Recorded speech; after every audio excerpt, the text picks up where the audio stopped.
Hello students, this is your librarian Mrs. Kempkin. Before we meet again, I would like you to complete this assignment. I've created a Padlet filled with links about evaluating resources, otherwise known as real versus fake news.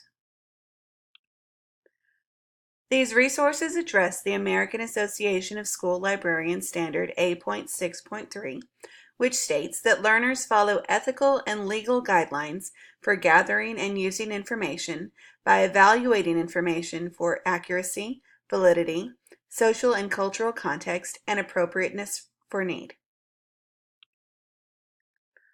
How do we know what media is real and what is fake?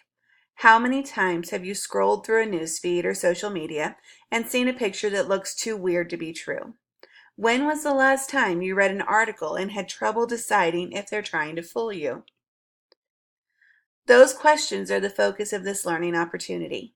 Your objectives are to learn how to choose resources from reliable sources, learn how to check the validity of news stories and images, and learn how to spot fake news. I've collected a variety of videos, articles, and interactive activities for you to review. Start with the TED Ed video titled How to Choose Your News.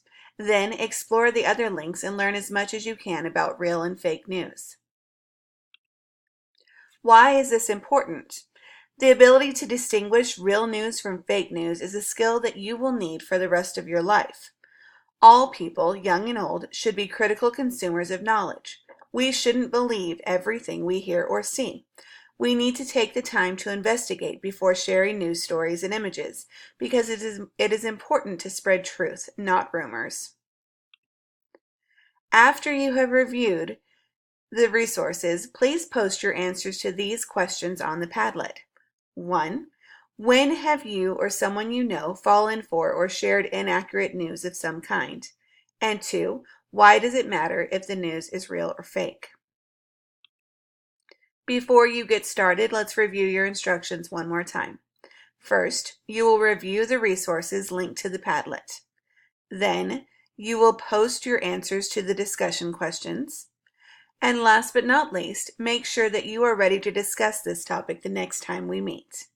As always, if you have questions about the assignment, feel free to email me or stop by and see me before or after school. Happy learning!